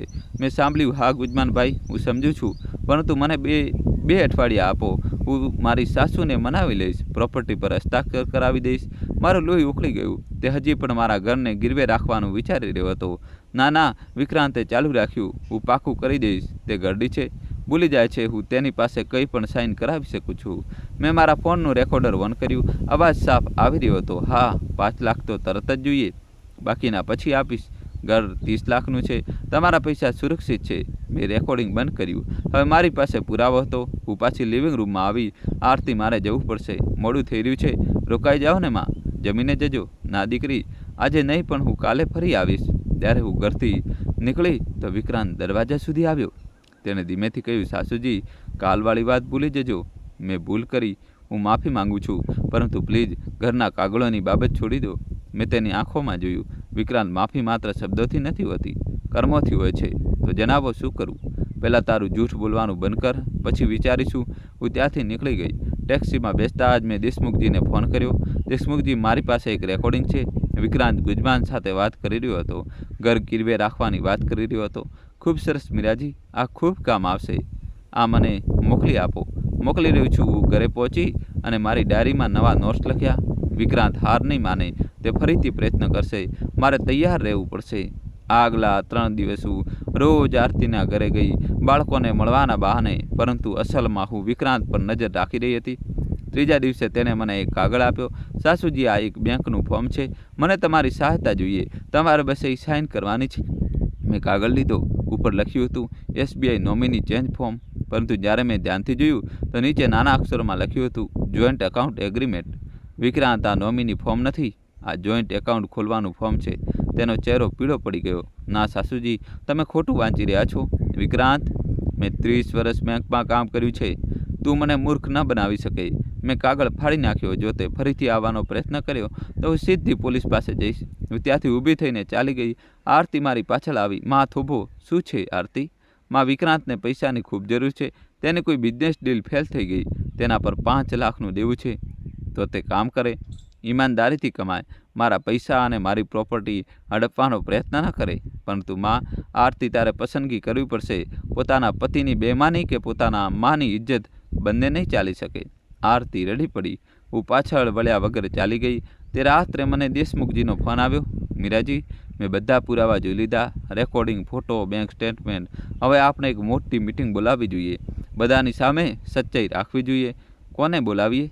આરતી, વિક્રાંત અને સાક્ષી, રાકેશજી બેંકમાંથી, શ્રીમતી કુલકર્ણી અને કદાચ કોઈ સોસાયટી મેમ્બરને પણ. ઠીક છે, ક્યારે અને ક્યાં? પરમ દિવસે બપોરે 2 વાગે એક ન્યુટ્રલ જગ્યા પર, કદાચ કોઈ કેફેમાં. ઠીક છે. થિયોબ્રોમાં કેફે કોલાબામાં, ત્યાં શાંતિ રહે છે અને સાક્ષી પણ હશે. મેં આગલા 2 દિવસ તૈયારીમાં વિતાવ્યા. મેં મારા બધા દસ્તાવેજ એક ફોલ્ડરમાં રાખ્યા, bank statement, loan agreement, property papers, રેકોર્ડિંગની કોપી, ફોટોઝ, બધું જ. મેં રાજેશ અને શ્રીમતી કુલકર્ણીને ફોન કરીને બોલાવ્યા. પરંતુ મીરાજી, મને કેમ બોલાવી રહ્યા છો? શ્રીમતી કુલકર્ણીએ પૂછ્યું. કારણ કે મને એક સાક્ષી જોઈએ, કોઈ જે મને ઓળખતું હોય, મારા ચરિત્ર વિશે બોલી શકે. ઠીક છે, હું આવીશ. મિટિંગના દિવસે સવારે હું 6 વાગે ઉઠી. મેં સ્નાન કર્યું, એક સફેદ સાડી પહેરી. સફેદ રંગ સચ્ચાઈનો રંગ છે. મેં મારા વાળ અંબોડામાં બાંધ્યા, હલકોસો મેકઅપ કર્યો. હું તૈયાર હતી. આ માત્ર એક મિટિંગ નહોતી, આ એક યુદ્ધ હતું અને હું હારવાની નહોતી. બપોરે 1 વાગે હું કેફે પહોંચી. થિયોબ્રોમાં કોલોબા, એક નાનું અમથું શાંત કેફેમાં. ખૂણામાં એક મોટી ટેબલ બુક કરી હતી. દેશમુખજી પહેલાંથી ત્યાં હતા. રાજેશ પણ આવી ગયો. શ્રીમતી કુલકર્ણી પણ 2 વાગે. આરતી અને વિક્રાંત આવ્યા. વિક્રાંતનો ચહેરો ગુસ્સાથી લાલ હતો. આ બધું શું છે? તેને રાડ નાખતા પૂછ્યું. બેસી જાઓ, દેશમુખજીએ શાંતિથી કહ્યું. આજે આપણે બધા મામલાઓનો નિકાલ કરીશું. વિક્રાંત બેઠો, પણ તેની મુઠ્ઠીઓ ભીંસાયેલી હતી. આરતી ચૂપચાપ બેસી ગઈ. મેં ઊંડો શ્વાસ લીધો. હવે સમય આવી ગયો હતો, સચ્ચાઈ બોલવાનો સમય. મેં મારું ફોલ્ડર ખોલ્યું. હું આપ બધાને કંઈક બતાવવા માંગુ છું. મેં શાંત અવાજે કહ્યું. પાછલા 4 વર્ષની કહાની, કેવી રીતે મારો ઉપયોગ કરવામાં આવ્યો, કેવી રીતે મારી મહેનતની કમાણીને લૂંટવામાં આવી અને કેવી રીતે મારી પોતાની દીકરીના ઘરને હડપવાનું ષડયંત્ર રચવામાં આવ્યું. દોસ્તો, કહાની છેલ્લા સુધી જોજો, નવો ટ્વિસ્ટ આવશે. વિડીયો લાઇક કરીને જલ્દીથી ચેનલ સબસ્ક્રાઈબ કરી દો. મેં પહેલું પેજ કાઢ્યું, બેંક સ્ટેટમેન્ટ. આ જુઓ, પાછલા 6 મહિનામાં 7,82,000 માત્ર વિક્રાંતના કાર્ડથી ખર્ચવામાં આવ્યા. રાજેશે કન્ફર્મ કર્યું. આ સાચું છે. મેં આગળ પેજ કાઢ્યું. આ જુઓ, પાવર ઓફ એટર્નીનો ડ્રાફ્ટ. વિક્રાંત મારી પાસે સાઇન કરાવવા માંગતો હતો. શ્રીમતી કુલકર્ણીએ આંખો મોટી કરી. હે ભગવાન! મેં રેકોર્ડિંગ પ્લે કર્યું. વિક્રાંતનો અવાજ સાફ સંભળાયો. તે ઘરડી છે, બોલી જાય છે. હું તેની પાસે કંઈ પણ સાઇન કરાવી શકું છું. વિક્રાંત ચહેરો રાખ જેવો સફેદ થઈ ગયો. આરતીએ પોતાનું મોં હાથોથી ઢાંકી દીધું. મેં છેલ્લું પેજ કાઢ્યું અને આ જુઓ, મ્યુચ્યુઅલ લોન એગ્રીમેન્ટ. જે ઘરમાં તમે રહી રહ્યા છો તે અસલમાં મારું છે. મેં તે આરતીને આપ્યું હતું, પરંતુ લોનના તોર પર. અને હવે તમારી બેમાનીને કારણે હું તે ઘર પાછી લઈ રહી છું. સન્નાટો છવાઈ ગયો. વિક્રાંત બેન્ચ પર મુક્કો માર્યો. આ જૂઠ છે. નહીં, દેશમુખજીએ કહ્યું. આ બધા કાનૂની પુરાવા છે અને હવે તમારી પાસે 2 વિકલ્પ છે. કાં તો તમે ચૂપચાપ તમારો સામાન લઈને નીકળી જાઓ, કાં પછી આપણે પોલીસમાં રિપોર્ટ કરીએ. વિક્રાંતે આરતી તરફ જોયું. આરતી, કંઈક બોલ. આરતીએ ધીમેથી માથું હલાવ્યું. નહીં વિક્રાંત, આ વખતે નહીં. માં સાચી છે. વિક્રાંતની દુનિયા તેની આંખોની સામે તૂટી ગઈ અને હું શાંત બેસી રહી. યુદ્ધ જીતી લીધું હતું. થિયોબ્રોમાં કેફેમાં સન્નાટો હતો. બહાર મુંબઈની ભાગદોડ ચાલુ હતી, પરંતુ આ નાના ખૂણામાં સમય અટકી ગયો હતો. વિક્રાંતના શ્વાસ ઝડપી થઈ રહ્યા હતા. તેનો ચહેરો પરસેવાથી ભીંજાઈ ગયો હતો. આરતીના આંસુ ચૂપચાપ વહી રહ્યા હતા. હું શાંત બેઠી હતી, પોતાના હાથ મેજ પર રાખેલા. દેશમુખજીએ પોતાના ચશ્મા સાફ કર્યા અને બોલ્યા. તો વિક્રાંતજી, તમારી પાસે શું કહેવાનું છે? વિક્રાંતે મોં ખોલ્યું, પછી બંધ કર્યું. તે કંઈક વિચારી રહ્યો હતો. પછી અચાનક તેને પોતાનો સૂર બદલ્યો. તે દયનીય બની ગયો. સાસુજી, મેં ભૂલ કરી. મને માફ કરી દો. હું દબાણમાં હતો. બિઝનેસમાં નુકસાન થઈ ગયું હતું. મને નહોતી ખબર કે શું કરું. મેં તેની તરફ જોયું. વિક્રાંત, તને માફીનો મતલબ ખબર છે?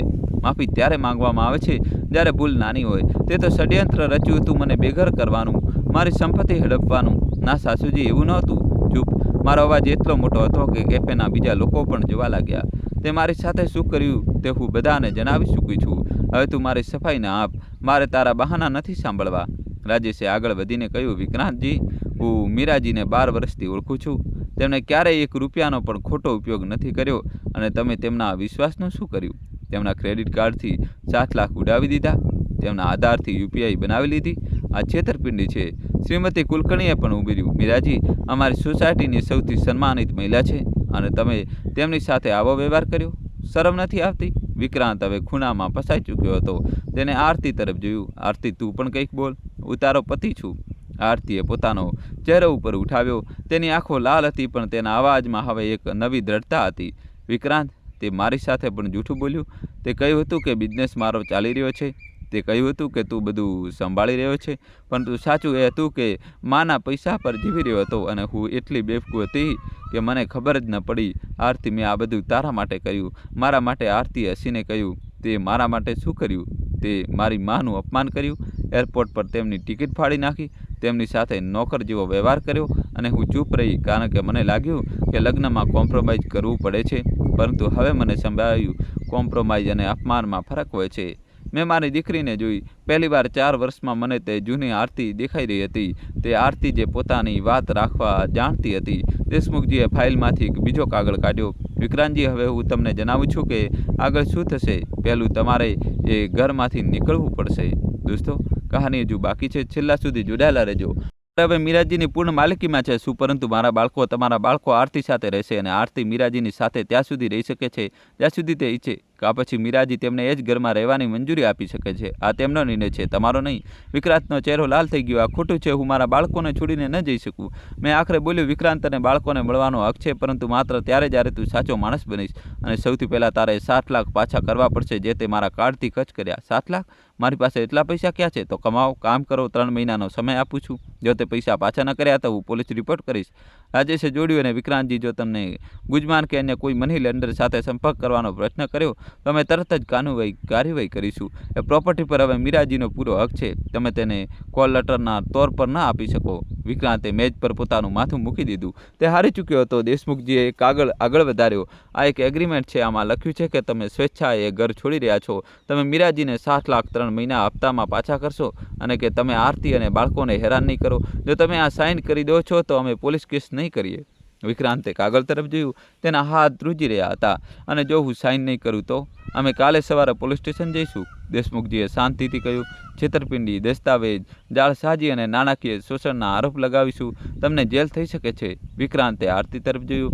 આખરી આશાથી, આરતી, પ્લીઝ મને બચાવી લે, હું તારો પતિ છું. આરતીએ માથું હલાવ્યું. વિક્રાંત, હું તને 4 વર્ષથી બચાવી રહી હતી, તારા જૂઠાઓને, તારા બહાનાઓએ, પરંતુ હવે નહીં. હવે તારે પોતે જવાબદારી લેવી પડશે. વિક્રાંતને સમજાઈ ગયું કે કોઈ રસ્તો નહોતો બચ્યો. તેને કલમ ઉઠાવી, ધ્રુજતા હાથે તેને એગ્રીમેન્ટ પર સાઇન કર્યા. દેશમુખજીએ કાગળ ઉઠાવ્યો, ચેક કર્યો અને પોતાની ફાઇલમાં મૂકી દીધો. ખૂબ સરસ. હવે તમારી પાસે 3 દિવસ છે પોતાના સામાન લઈને ઘરથી નીકળવા માટે. 3 દિવસ? આટલી જલ્દી? હા, કાં તો 3 દિવસ કાં તો અત્યારે જ. વિક્રાંત ખુરશીથી ઊભો થયો. તેને એકવાર મને જોઈ. તેની આંખોમાં નફરત હતી. તમે જીતી ગયા સાસુજી, પરંતુ એવું ન વિચારતા કે હું ભૂલી જઈશ. મેં શાંતિથી કહ્યું, વિક્રાંત, હું જીતી નથી. મેં માત્ર મારી ઇજ્જત પાછી લીધી અને તારે ભૂલવાની જરૂર નથી, તારે શીખવાની જરૂર છે. વિક્રાંત કંઈ પણ કહ્યા વગર કેફેની બહાર ચાલ્યો ગયો. આરતી ત્યાં જ બેસીને રડતી રહી. હું તેની પાસે ગઈ અને તેના ખભા પર હાથ રાખ્યો. દીકરી, રડ નહીં. જે થયું તે સાચું થયું, પરંતુ આ મારું લગ્ન જીવન તૂટી ગયું. નહીં દીકરી, તારું લગ્ન જીવન ત્યારે જ તૂટી ગયું હતું જ્યારે વિક્રાંતે તારી માનું અપમાન કર્યું હતું અને તું ચૂપ રહી હતી. આજે માત્ર કાગળ પર મોહર લાગી છે. આરતી મને વળગીને જોરથી રડી. મેં તેને ગળે લગાવી. બધું ઠીક થઈ જશે દીકરી, તું મજબૂત છે અને હું તારી સાથે છું. રાજેશ, દેશમુખજી અને શ્રીમતી કુલકર્ણી ચૂપચાપ ઊભા થયા. શ્રીમતી કુલકર્ણીએ મારા હાથ પર હાથ રાખ્યો. મીરાજી, તમે ખૂબ હિંમત કરી. હું ગર્વ અનુભવી રહી છું. શુક્રિયા કુલકર્ણીજી. રાજેશે કહ્યું. મીરાજી, જો કોઈ અન્ય મદદ જોઈતી હોય તો જણાવજો. જરૂર રાજેશ, તારો ખૂબ શુક્રિયા. બધા ચાલ્યા ગયા. હું અને આરતી કેફેમાં બેઠા રહ્યા. માં, હવે શું થશે? આરતીએ પૂછ્યું. હવે તું અને બાળકોએ ઘરમાં રહેશો. હું બધા બિલ ભરીશ, પરંતુ તારે કામ કરવું પડશે. પોતાની કમાણી જાતે શરૂ કરવી પડશે. પરંતુ માં, મેં 3 વર્ષની નોકરી નથી કરી. તો ફરીથી શરૂ કર. તું સક્ષમ છે દીકરી. તું માત્ર પોતાના પર ભરોસો ગુમાવી ચૂકી હતી. આરતીએ માથું હલાવ્યું. હું કોશિશ કરીશ માં. કોશિશ નહીં આરતી, કરવું જ પડશે. તારા બાળકોને એક મજબૂત માની જરૂર છે. એક એવી માં તેમને શીખવે કે જિંદગીમાં આત્મસન્માન સૌથી જરૂરી છે. અમે કેફેથી બહાર નીકળ્યા. મુંબઈનો તડકો તેજ હતો, પરંતુ મને સારો લાગી રહ્યો હતો. ગરમી અનુભવાઈ રહી હતી, જિંદગી અનુભવાઈ રહી હતી. અમે ટેક્સીમાં બેઠા અને આરતીના ઘર તરફ ચાલી નીકળ્યા. ઘરે પહોંચીને બાળકો દોડી આવ્યા. માં, દાદી, તમે ક્યાં હતા? બસ બેટા, કંઈક જરૂરી કામ હતું, આરતીએ કહ્યું. મેં બાળકોને ગળે લગાવ્યા. હવે દાદી હંમેશા પાસે રહેશે. આગલા 3 દિવસ હું આરતીની સાથે રહી. અમે વિક્રાંતનો સામાન પેક કર્યો. તેના કપડાં, બૂટ, લેપટોપ, બધું જ. 3જા દિવસે સાંજે વિક્રાંત આવ્યો ટ્રક લઈને. તેણે એક શબ્દ પણ ન બોલ્યો. ચૂપચાપ પોતાનો સામાન ઉઠાવ્યો અને ચાલ્યો ગયો. જ્યારે ટ્રક દૂર જઈ રહ્યો હતો, આરતીએ બારીમાંથી જોયું અને રડવા લાગી. માં, શું મેં સાચું કર્યું? મેં તેને ગળે લગાવી. હા દીકરી, તે બિલકુલ સાચું કર્યું. હવે તું આઝાદ છે. તે રાત્રે અમે ત્રણેય હું, આરતી અને બાળકો સાથે ડિનર કરવા બેઠા. ઘરમાં એક અજીબ સી શાંતિ હતી, પરંતુ તે ડરામણી શાંતિ નહોતી, તે સુકૂન ભરેલી શાંતિ હતી. આર્યને પૂછ્યું, દાદી, પપ્પા ક્યારે પાછા આવશે? મેં કહ્યું, બેટા, પપ્પા હજુ થોડા દિવસ અલગ રહેશે, પરંતુ તમે તેમને મળી શકો છો. ઠીક છે દાદી. બાળકો સૂઈ ગયા. હું અને આરતી બાલ્કનીમાં બેઠા. માં, મને ડર લાગી રહ્યો છે. કઈ વાતનો કે હું જાતે આ બધું સંભાળી નહીં શકું. આરતી, તું એકલી નથી. હું છું, અને તું એટલી નબળી નથી જેટલું તું વિચારે છે. તે આજે વિક્રાંતની વિરુદ્ધ ઊભા રહીને બતાવી દીધું કે તારામાં હિંમત છે. પરંતુ માં, લોકો શું કહેશે કે મારું લગ્ન જીવન તૂટી ગયું? લોકો હંમેશા કંઈક ને કંઈક કહેશે દીકરી, પરંતુ તારે પોતાના આજ અભિપ્રાય પર ભરોસો કરવો પડશે. તે ખોટા માણસ પસંદ કર્યો છે. ઠીક છે, પરંતુ તે સાચો નિર્ણય પણ લીધો, અને આ વધારે જરૂરી છે. આરતીએ મારો હાથ પકડ્યો. માં, તમે સૌથી સારા છો. નહીં દીકરી, હું માત્ર એક માં છું જે પોતાની દીકરીને બચાવવા માગતી હતી, અને પોતાની ઇજ્જત પણ. અમે ચૂપચાપ બેઠા રહ્યા. મુંબઈની રોશની ટમટમી રહી હતી, સમુદ્રની હવા આવી રહી હતી, અને મને પહેલીવાર મહિનાઓમાં શાંતિ અનુભવાઈ. યુદ્ધ પૂરું થઈ ગયું હતું, અને હું જીતી ગઈ હતી, પરંતુ અસલી જીત એ નહોતી કે મેં વિક્રાંતને હરાવ્યો. અસલી જીત એ હતી કે મેં મારી દીકરીને પાછી મેળવી, અને પોતાની ઇજ્જત પણ. મેં મારી ડાયરી ખોલી. આખરી પેજ પર લખ્યું, જીત માત્ર જીતવામાં નથી, જીત પોતાને પાછા મેળવવામાં છે. હું હસી, અને પહેલીવાર વર્ષોમાં તે હાસ્ય દિલથી હતું. આગલા અઠવાડિયે એક નવી જિંદગીની શરૂઆત થઈ. હું દર સવારે 6 વાગે ઉઠતી, ચા બનાવતી અને બાળકોને સ્કૂલ માટે તૈયાર કરવામાં આરતીની મદદ કરતી. આરતીએ પોતાનું જૂનું રિઝ્યુમ અપડેટ કરવાનું શરૂ કર્યું.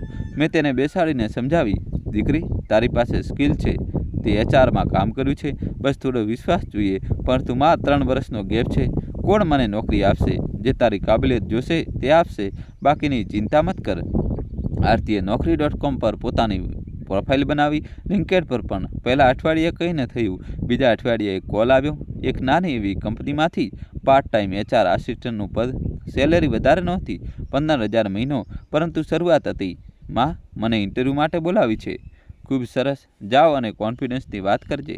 આરતી ઇન્ટરવ્યૂ આપવા ગઈ. સાંજે જ્યારે પાછી ફરી તો તેના ચહેરા પર સ્મિત હતું. માં, મને જોબ મળી ગઈ. મેં તેને ગળે લગાવી. મને ખબર હતી તું કરી શકે છે, પરંતુ માં, 15,000માં ઘર કેવી રીતે ચાલશે?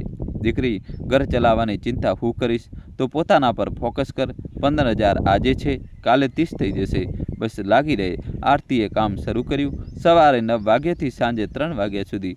તે ઘરે પાછી ફરતી થાકેલી, પરંતુ તેની આંખોમાં એક નવો ચમકારો હતો.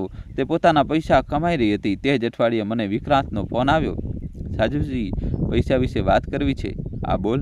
મને થોડો સમય જોઈએ. અત્યારે એટલા પૈસા નથી. વિક્રાંત, તારી પાસે 3 મહિના છે, પૂરા 7 લાખના. મેં એગ્રીમેન્ટ લખ્યું છે કે દર મહિને ઓછામાં ઓછા 50,000 જમા કરાવવા પડશે.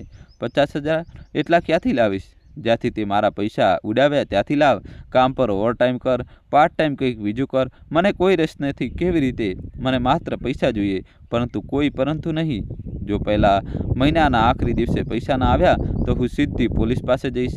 મેં ફોન કાપી નાખ્યો. કઠોર લાગી રહ્યું હતું કદાચ, પરંતુ જરૂરી હતું. જો મેં નરમાશ બતાવી તો વિક્રાંત ફરીથી બહાના બનાવવા લાગશે. પહેલા મહિનાના આખરી દિવસે મને એક UPI નોટિફિકેશન મળ્યું, 50,000 વિક્રાંત તરફથી. મેં આરતીને જણાવ્યું, જોયું, તે કરી શકે છે જ્યારે તેને કરવું પડે. માં, શું તું તેને માફ કરી દઈશ ક્યારે? માફ કરવું અને ભૂલી જવું 2 અલગ વસ્તુઓ છે દીકરી. હું કદાચ એક દિવસ તેને માફ કરી દઉં, પરંતુ ક્યારેય નહીં ભૂલું, અને આજ તેને પાછો પોતાની જિંદગીમાં આવવા દઈશ. તે જ અઠવાડિયે મેં મારા બધા જરૂરી દસ્તાવેજ બેંક લોકરમાં રખાવી દીધા. Property paper, FDs, mutual fund, PPF, બધું જ. રાજેશે મદદ કરી. મીરાજી, હવે તમારી બધી વસ્તુઓ સુરક્ષિત છે. કોઈ પણ આને અડી ન શકે. શુક્રિયા રાજેશ, તારી મદદ વગર આ મુમકિન નહોતું. મેં મારા બધા બેંક એકાઉન્ટ પર હાઈ એલર્ટ લગાવી દીધા. 10,000થી ઉપરના કોઈપણ ટ્રાન્ઝેક્શન પર મને તરત જ SMS અને કોલ આવતી. મેં મારું આધાર, પાન કાર્ડ, બધા ડોક્યુમેન્ટની ફોટોકોપી એક અલગ ફોલ્ડરમાં રાખી, અને સૌથી જરૂરી, મેં એક સ્પ્રેડશીટ બનાવી. દર મહિનાના ખર્ચની, કેટલું વીજળી બિલ આવ્યું, કેટલું પાણીનું, કેટલું ગ્રોસરીમાં ખર્ચ થયું, બધું લખ્યું. માં, તમે આટલું બધું કેમ નોટ કરી રહ્યા છો? આરતીએ પૂછ્યું. કારણ કે દીકરી, જે નથી માપવામાં આવતું તે નથી સુધરતું. મને ખબર હોવી જોઈએ કે મારો પૈસો ક્યાં જઈ રહ્યો છે. બીજા મહિને આરતીની સેલરી આવી. પહેલી વાર પોતાની કમાણી તેણે મને બતાવી. 15,000માં મને એટલી ખુશી થઈ રહી છે, થવી જ જોઈએ. આ તારી મહેનતની કમાણી છે. માં, હું આમાંથી ઘરનો કંઈક ખર્ચ આપી દઉં? નહીં દીકરી, અત્યારે તું પોતાના પર ખર્ચ કર. કંઈક બચાવ પણ ભવિષ્ય માટે. પરંતુ માં આરતી, હું તને આત્મનિર્ભર બનાવવા માંગુ છું. જો આજે જ તું મને પૈસા આપવા લાગીશ તો ફરીથી એ જ નિર્ભરતા શરૂ થઈ જશે. તું પહેલાં જાતે મજબૂત બન, પછી જોઈશું. આરતીએ પોતાના પૈસાથી બાળકો માટે નવા કપડાં ખરીદ્યા, પોતાના માટે પણ 2 સાડીઓ લીધી. તેના ચહેરા પર તે ચમક પાછી આવી રહી હતી જે 4 વર્ષ પહેલાં ખોવાઈ ગઈ હતી. 3જા મહિને કંઈક અનહોની થઈ.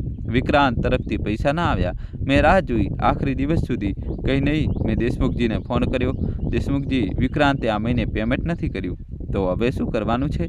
નોટિસ મોકલો, અને જો આગલા 3 દિવસમાં પણ પૈસા ના આવ્યા તો પોલીસ કેસ કરો. નોટિસ મોકલવામાં આવી. 2 દિવસ પછી વિક્રાંતે ફોન કર્યો. સાસુજી પ્લીઝ, મને આ મહિને ટાર્ગેટ ન મળ્યો, સેલેરી ઓછી આવી. વિક્રાંત, આ મારી સમસ્યા નથી. તે એગ્રીમેન્ટ સાઇન કર્યું હતું. તારે પૈસા આપવા પડશે. બસ 1 અઠવાડિયું વધુ આપી દો. મેં વિચાર્યું ઠીક છે 1 અઠવાડિયું, પરંતુ જો ફરી નહીં આવ્યા તો સીધા થાણે. 1 અઠવાડિયા પછી પૈસા આવી ગયા, 50,000. પરંતુ આ વખતે થોડા મને સમજાઈ ગયું કે વિક્રાંતને સતત ધક્કો મારવો પડશે, નહીં તો તે લપસી જશે. 4થા મહિને આરતીની સેલેરી વધી. 18,000માં કંપનીએ મારું પરફોર્મન્સ સારું ગણાવ્યું. 3,000 વધારી દીધા. ખૂબ સરસ દીકરી, મેં કહ્યું હતું ને કે મહેનત રંગ લાવે છે. તે જ મહિને મને એક આઈડિયા આવ્યો. મેં શ્રીમતી કુલકર્ણીને ફોન કર્યો.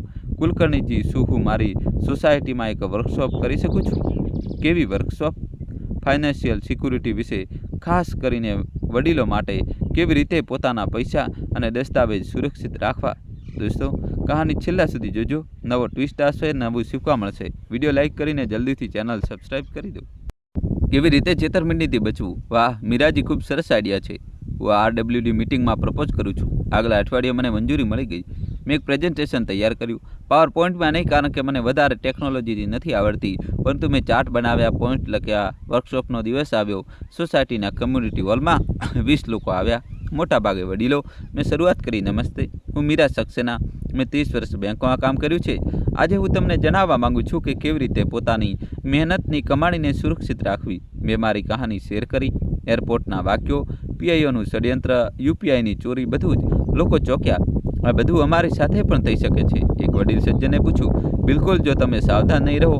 મેં 5 જરૂરી સૂચનો આપ્યા. પહેલું, ક્યારેય પણ પોતાના બેંકના OTP કોઈને ના આપો.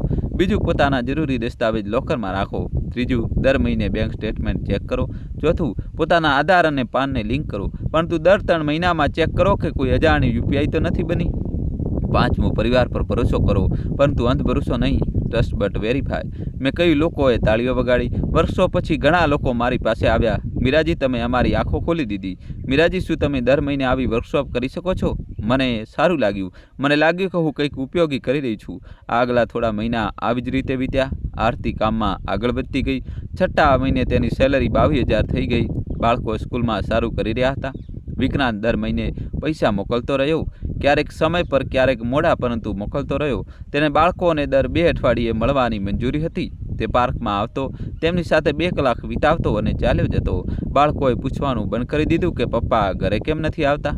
તેમને નવી નોર્મલને સ્વીકારી લીધી. એક દિવસ આર્યને મને પૂછ્યું, દાદી, શું પપ્પા અને માના ફરીથી લગ્ન થઈ જશે? મેં તેને ખોળામાં બેસાડ્યા. બેટા, કેટલીક વસ્તુઓ તૂટી જાય છે અને તેમને જોડવી સાચી નથી હોતી, પરંતુ આનો મતલબ એ નથી કે પ્રેમ પૂરો થઈ ગયો. તમારા પપ્પા તમને પ્રેમ કરે છે, તમારી મા તમને પ્રેમ કરે છે, અને હું તમને પ્રેમ કરું છું. બસ એટલું કાફી છે. ઠીક છે દાદી. 8મા મહિને આરતી એક મોટું પગલું ભર્યું. તેને ડિવોર્સના પેપર સાઇન કરી દીધા.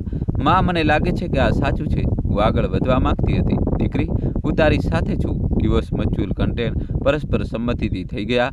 વિક્રાંતે પણ સાઇન કરી દીધી. બાળકોની કસ્ટડી આરતીને મળી. વિક્રાંતને મળવાનો હક મળ્યો. કોર્ટે તેને દર મહિને ચાઇલ્ડ સપોર્ટ આપવાનો આદેશ આપ્યો, અને તે 7 લાખ તે પણ ધીમે ધીમે પાછા આવી રહ્યા હતા. 9મા મહિના સુધી 4 લાખ પાછા આવી ચૂક્યા હતા. બાકીના 3 લાખ માટે વિક્રાંતે વધુ 6 મહિના માંગ્યા. મેં માની લીધું, પરંતુ એક પણ મહિનાની મોડાઈ તો કેસ સમજી ગયો. સાસુજી, 1 વર્ષ પછી હું મારી બાલ્કનીમાં બેઠી હતી. સૂરજ ડૂબી રહ્યો હતો. સમુદ્રમાં લહેરો ચમકી રહી હતી. આરતી રસોડામાં ખાવાનું બનાવી રહી હતી. બાળકો હોમવર્ક કરી રહ્યા હતા. બધું શાંત હતું, સામાન્ય, પરંતુ આ સામાન્ય 1 વર્ષ પહેલાંના સામાન્ય કરતાં ખૂબ અલગ હતું. હવે કોઈ રાડારાડ નહોતી, કોઈ તણાવ નહોતો, ફક્ત સુકૂન હતું. મેં મારી ડાયરી ખોલી, એક નવું પેજ, 1 વર્ષ પછી શીર્ષક લખ્યું. પછી લખ્યું, આજે હું જાઉં છું તે મેં પસંદ કર્યું છે. મેં અપમાન સહન નથી કર્યું. મેં લડાઈ લડી અને હું જીતી. પરંતુ અસલી જીત એ નથી કે મેં ઘર રાખ્યું કે પૈસા પાછા લીધા. અસલી જીત એ છે કે મેં પોતાને પાછી મેળવી અને મારી દીકરીને પણ. મેં ડાયરી બંધ કરી અને મુસ્કુરાઈ. જિંદગી સારી હતી અને આગળ વધુ સારી થવાની હતી. દોસ્તો, કહાની છેલ્લા સુધી જોજો અને વિડીયો લાઈક કરીને ચેનલ સબસ્ક્રાઈબ કરી દો. 2 વર્ષ વીતી ગયા તે દિવસને જ્યારે મારી ટિકિટ ફાડવામાં આવી હતી. આજે હું ફરીથી તે જ એરપોર્ટ પર ઊભી છું, Chhatrapati Shivaji Maharaj international airport terminal 2. પરંતુ આ વખતે હું એકલી નથી. મારી સાથે આરતી છે, આર્યન છે, અનન્યા છે અને હા, આ વખતે બધાની પાસે પોતાની ટિકિટ છે, પોતાના પૈસાથી ખરીદેલી. આરતીની સેલરી હવે 35,000 છે. તે એક સારી કંપનીમાં સિનિયર HR એક્ઝિક્યુટિવ બની ગઈ છે. તેને છેલ્લા 2 વર્ષમાં પોતાને સાબિત કરી. તેને બચત કરી. તેને પોતાના બાળકોનો ખ્યાલ રાખ્યો અને આજે તેને પોતાના પૈસાથી પોતાની અને બાળકોની ટિકિટ ખરીદી છે. ગોવા માટે નાની ટ્રીપ, પરંતુ તેની પોતાની મહેનતની. માં, હું એટલી ખુશ છું, આરતીએ મને કહ્યું જ્યારે અમે ચેક ઇન લાઇનમાં ઊભા હતા. મને પણ દીકરી અને મને તારા પર ગર્વ છે. માં, જો તમે તે દિવસે હિંમત ન બતાવી હોત તો કદાચ આજે હું અહીં ન હોત. મેં તેનો હાથ પકડ્યો. બેટા, હિંમત દરેક વ્યક્તિમાં હોય છે, બસ તેને જગાડવી પડે છે. અમે ચેક ઇન કાઉન્ટર પર પહોંચ્યા, એ જ જગ્યા જ્યાં 2 વર્ષ પહેલાં વિક્રાંતે મારું અપમાન કર્યું હતું. આજે તે યાદો દર્દ નથી આપતી, તે શીખવે છે. અમે અમારા બોર્ડિંગ પાસ લીધા. બાળકો ઉત્સાહિત હતા. દાદી, અમે સમુદ્રમાં તરીશું. હા બેટા, ખૂબ મજા કરીશું. જ્યારે તમે સિક્યુરિટી તરફ વધી રહ્યા હતા તો મેં પાછળ વળીને જોયું. તે બેન્ચ હજી પણ ત્યાં જ હતી જ્યાં હું બેઠી હતી, જ્યાં મેં નિર્ણય કર્યો હતો કે હવે બસ આજે તે બેન્ચ પર કોઈ બીજું બેઠું હતું. કદાચ તે પણ પોતાની વાર્તા જીવી રહ્યું હોય. તે મનમાં પ્રાર્થના કરી જે પણ હોય તેને પણ હિંમત મળે પોતાની લડાઈ લડવાની. અમે ગોવા પહોંચ્યા. 3 દિવસની રજા. બીચ પર રેતી પર બેસીને મેં આરતી સાથે વાત કરી.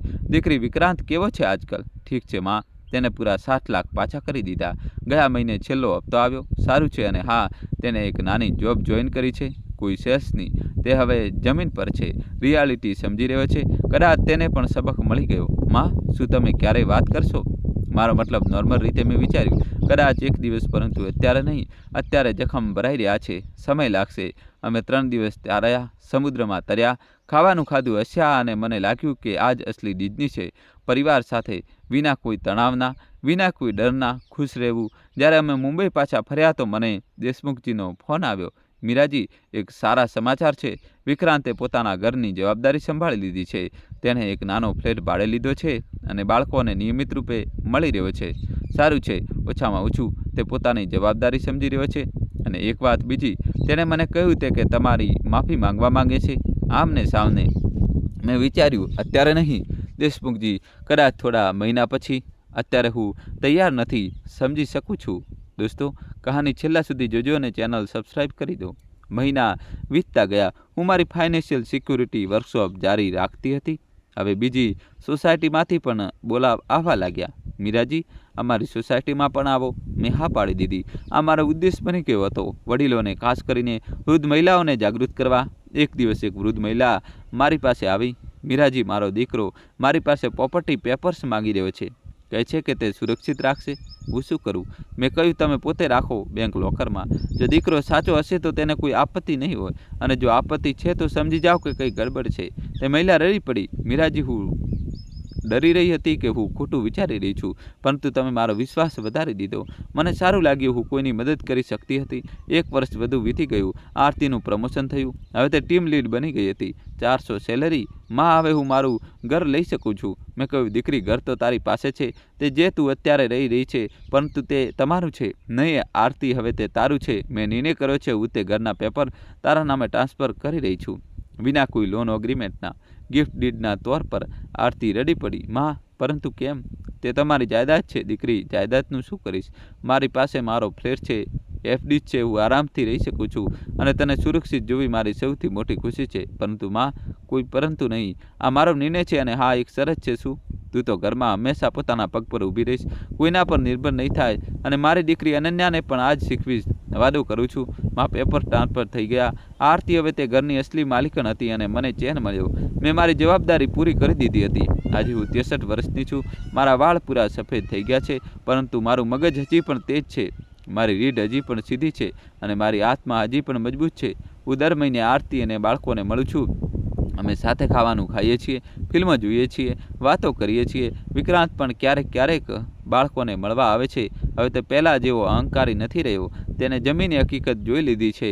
તેણે મારી પાસે એકવાર માફી માંગી 6 મહિના પહેલાં. સાસુજી, મને માફ કરી દો, મેં ખૂબ ભૂલો કરી.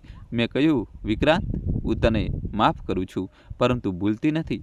તું તારી જિંદગી જીવ, પોતાના બાળકો માટે એક સારા પિતા બન, બસ એટલું કાફી છે. આજે સાંજે હું મારી બાલ્કનીમાં બેઠી છું. મારા હાથમાં ચાનો કપ છે, સામે સમુદ્ર છે, લહેરોનો અવાજ આવી રહ્યો છે. મારી ડાયરી મારા ખોળામાં છે. હું આખરી પેજ ખોલું છું અને લખું છું, જીવનનો સબક. પહેલો, અપમાન ક્યારે સહન ન કરો, ભલે તે કોઈના તરફથી પણ આવે. પોતાનું સન્માન સૌથી પહેલાં છે. બીજો, પોતાના પૈસા અને દસ્તાવેજ પોતે સંભાળો. કોઈના પર અંધવિશ્વાસ ન કરો. ત્રીજો, આર્થિક સ્વતંત્રતા સૌથી મોટી તાકાત છે. ભલે ગમે તેટલા પણ ગડા થઈ જાઓ, પોતાના પૈસાનું નિયંત્રણ પોતાના હાથમાં રાખો. ચોથો, જો કોઈ તમારો ફાયદો ઉઠાવી રહ્યું છે તો તેને તરત રોકો. મોડું કરવું મોંઘું પડે છે. પાંચમો, પોતાની દીકરીઓને મજબૂત બનાવો. તેમને શીખવો કે તે કોઈના પર નિર્ભર નથી. છઠ્ઠો, દર મહિને પોતાના બેંક સ્ટેટમેન્ટ ચેક કરો. દરેક ટ્રાન્ઝેક્શન પર નજર રાખો. સાતમો, જો કોઈ તમારી પાસે કોઈ કાગળ સાઇન કરવા માટે કહે તો પહેલાં પૂરું વાંચો. જરૂર હોય તો વકીલને પૂછો. ત્યારે ઉતાવળમાં સાઇન ન કરવાને સૌથી જરૂરી, ખુદ પર ભરોસો રાખો. ઉંમર ફક્ત એક નંબર છે. અનુભવ અને હિંમત અસલી તાકાત છે. હું ડાયરી બંધ કરું છું અને સામે જોઉં છું. સૂરજ ડૂબી રહ્યો છે. આકાશ નારંગી અને ગુલાબી રંગનું થઈ ગયું છે. ખૂબસૂરત. હું વિચારું છું, 2 વર્ષ પહેલાં જ્યારે મારી ટિકિટ ફાળવવામાં આવી હતી તો મને લાગ્યું હતું કે મારી દુનિયા ખતમ થઈ ગઈ, પરંતુ અસલમાં તે એક નવી શરૂઆત હતી. મેં પોતાને ફરીથી શોધી. મેં મારી દીકરીને બચાવી. મેં મારા પૌત્ર પૌત્રીઓને એક બહેતર ભવિષ્ય આપ્યું. અને સૌથી મોટી વાત, મેં આ સાબિત કર્યું કે ઉંમર કોઈ બાધા નથી. 62 વર્ષની વરત પણ લડી શકે છે, જીતી શકે છે અને દુનિયા બદલી શકે છે. મારો ફોન વાગે છે. આરતીનો મેસેજ છે, માં, કાલે રાતનું ખાવાનું અમારે ત્યાં. હું તમારી મનપસંદ ખીર બનાવી રહી છું. હું મુસ્કુરાઈ છું. જરૂર આવીશ દીકરી. હું કપ રાખું છું, ઊભી થાઉં છું, પોતાના રૂમમાં જાઉં છું. દર્પણમાં પોતાની જાતને જોઉં છું. સફેદ વાળ, કરચલીઓ, થાકેલી આંખો, પરંતુ તે આંખોમાં એક ચમક છે. એક એવી ચમક જે 2 વર્ષ પહેલાં નહોતી. તે આત્મવિશ્વાસની ચમક છે. તે જીતની ચમક છે. હું મારી સાડી ઠીક કરું છું અને ખુદને કહું છું, મીરા સક્સેના, તમે સારું કર્યું. તમે હાર ન માની અને એટલા માટે જ આજે તમે અહીં છો. હું બારી પાસે જાઉં છું. મુંબઈની રોશની ઝગમગી રહી છે. આ શહેર ક્યારેય સૂતું નથી અને હું પણ નહીં સૂવું જ્યાં સુધી મારા જેવા વધુ લોકોને જગાડવાનું કામ બાકી છે. હું મારી આગલી વર્કશોપની તૈયારી વિચારવા લાગી છું. આવતા અઠવાડિયે એક સ્કૂલે બોલાવી છે ટીચર્સ માટે. કેવી રીતે પોતાના ફાઇનાન્સ મેનેજ કરે છે. મને ખુશી થાય છે કે હું કામ કરી રહી છું, ઉદ્દેશપૂર્ણ જિંદગી જીવી રહી છું અને આ જ અસલી જીત છે. 2 વર્ષ પહેલાં વિક્રાંતે મારી ટિકિટ ફાડી દીધી હતી. તેણે વિચાર્યું હતું કે તેને મને હરાવી દીધી, પરંતુ તેને નહોતી ખબર કે તેને મને જગાડી દીધી. તેણે મને યાદ અપાવી દીધું કે હું કોણ છું અને આજે હું અહીં છું, મજબૂત, આઝાદ અને ખુશ. જો તમને મારી વાર્તા પસંદ આવી હોય તો પ્લીઝ આ ચેનલને સબસ્ક્રાઈબ કરો, લાઇક બટન દબાવો અને કોમેન્ટમાં મને જરૂર જણાવો કે તમે કયા શહેરથી આ વિડીયો જોઈ રહ્યા છો.